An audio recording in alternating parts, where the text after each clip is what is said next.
the NBA Finals kicking off tomorrow. The Phoenix Suns and the Milwaukee Bucks. The stage has been set.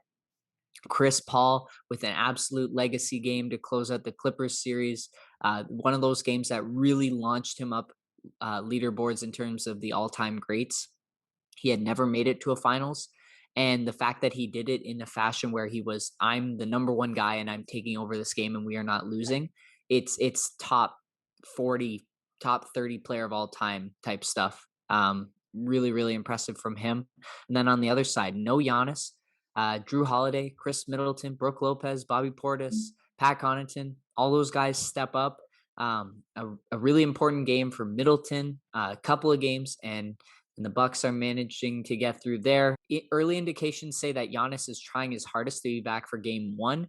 I think they're getting ahead of themselves with the buzz, and I think they're trying to play a little strategic game here with Phoenix, making them expect him. They're never going to rule him out until right before the game. You got to make the other team game plan, right? I say he misses game one, but I do think it's likely that he's back in game two based on all the indications we're seeing in the news. Really interesting how Milwaukee was able to step it up, and Brooke Lopez especially.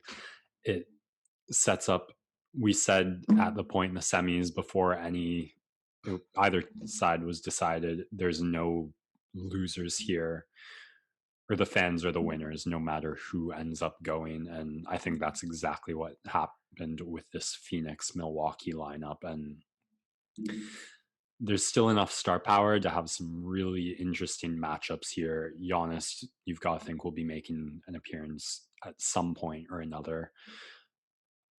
Ayton, obviously the big matchup with him. Even no Giannis, I think Lopez will still be the biggest, most solid center that Ayton's been matched up against thus far in the playoffs. Chris Paul, Drew Holiday, another one I'm really intrigued about. I know Chris Paul won them that game, but I think he was a big part in losing them the two games before that.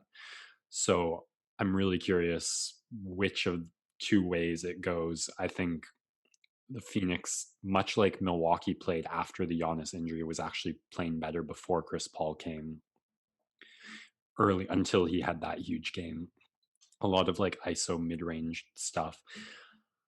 And then Booker Middleton, the two like best pure scorers probably on either team when they're hot. Who's going to be more hot? Who's going to be more consistent? Your thoughts on the matchups? Yeah, I think the key matchup in this series is going to be Booker Middleton. Um, the big turning point of the Eastern Conference Finals was that Middleton officially took over and just beat Herter in that matchup. And since Bogdanovich and Trae Young were incapacitated with injuries, that was what swung it for Milwaukee. He was great on both ends, and he's going to have to be great again. I imagine he'll be the primary defender. In clutch situations, you'll see a lot of Connaughton on Booker, but really like Middleton is built well to defend Booker. And if you've got Holiday guarding Chris Paul, oh, that's going to just be awesome two-way action between all four of those guys. But it's definitely going to be a duel of the backcourts, especially in game one, where I imagine Giannis won't be playing. This is a series where you're kind of happy with either result as a neutral observer. A lot of people aren't happy with Chris Paul's antics, of course, like he is a notorious flopper. Um, but in the end, he's one of those guys, like maybe not on the same degree, but you could run down the list of a Joe Thornton, a Patrick Marlowe, if we're talking hockey, like, and then in basketball, you could even say another Phoenix point guard in Steve Nash, right? It's one of those guys who's had a historic Hall of Fame worthy career. They've stacked up all the accomplishments, but are missing that elusive title. And the fact that Chris Paul was written off after that Houston Rockets season, like 2 years ago, and no one wanted to trade for him. He goes to Oklahoma City, doesn't make a fuss, has like just an awesome season with a really fun young group of guys, and takes the Houston Rockets to 7 games in the bubble. Really professional class act. Then he chooses to go to Phoenix over like creating a super team with the other options that were out there.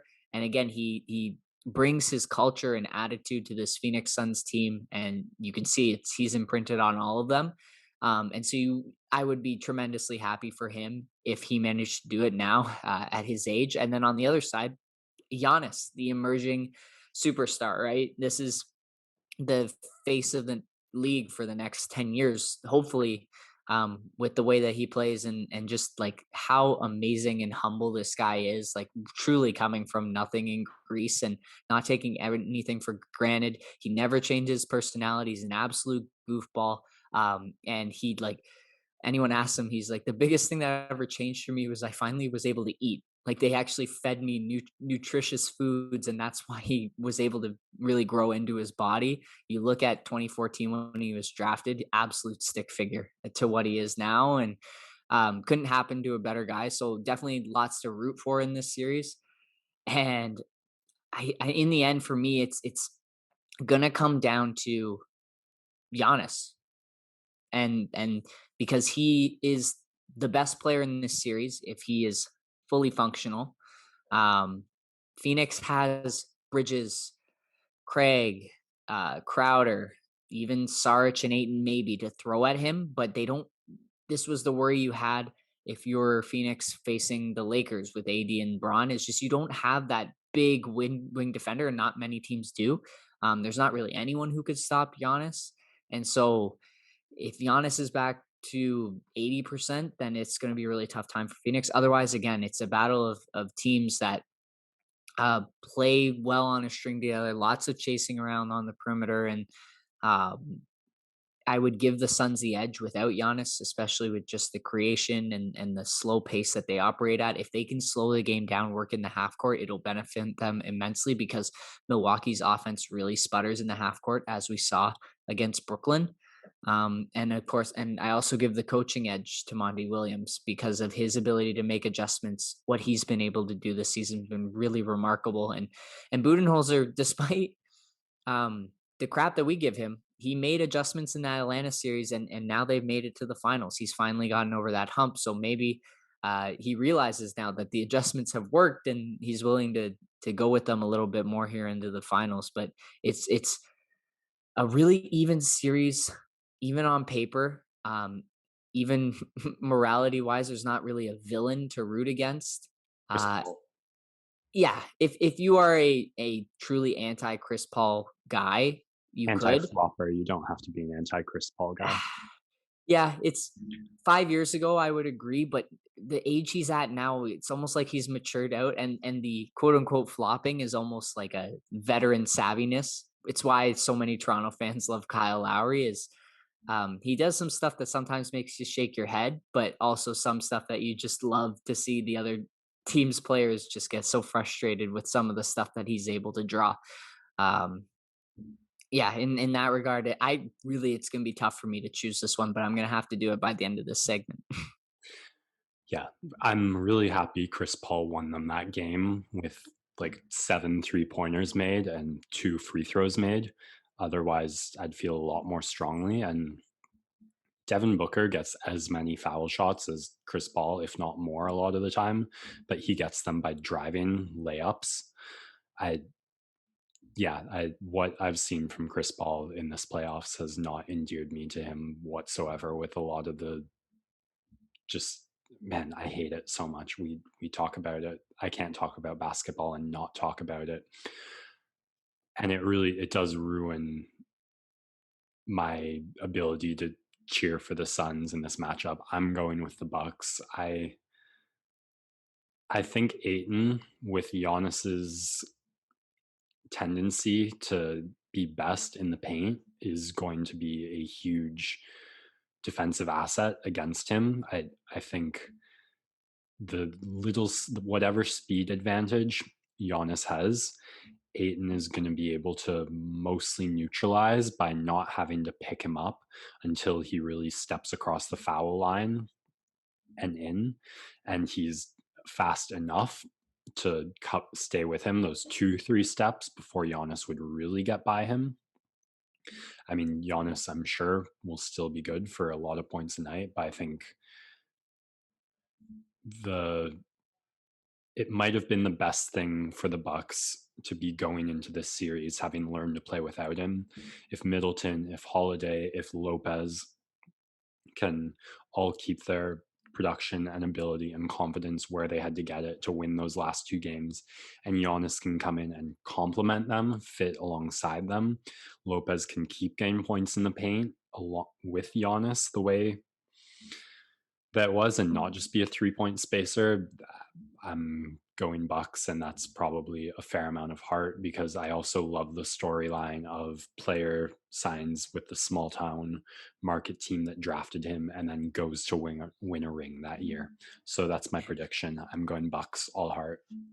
All right. Well, I hate to go against you, but I am going to lean to the Suns here. And I think what really sealed it for me is, well, Giannis unsure of what his status is, and that's a huge piece for them.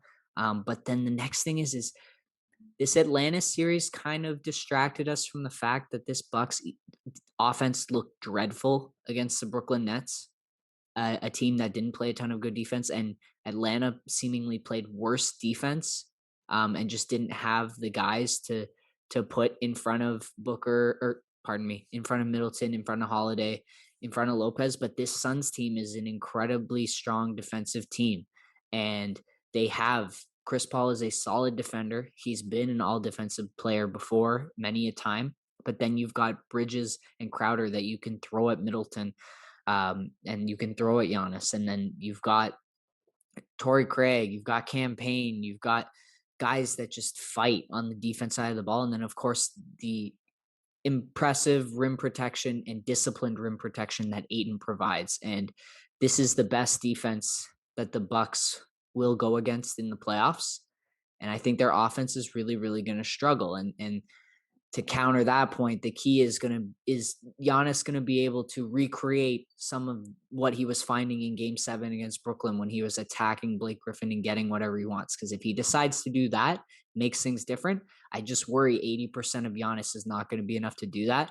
So I'm going to lean the Suns here as the overall healthier and more defensively sound team. So there you have it. It's a good, well-balanced discussion we've got here, and guys taking different sides of the coin. Have we done a look back on our predictions versus each other thus far in the NBA playoffs? Because I'm pretty sure I know who's ahead on those. But Yeah, this is no heart pick. like I So I said, want to bring this up now before this series plays out. yeah, like I've said early in the podcast, I've been wrong many, many times. So whenever I get the victories, I love to take a lap on them.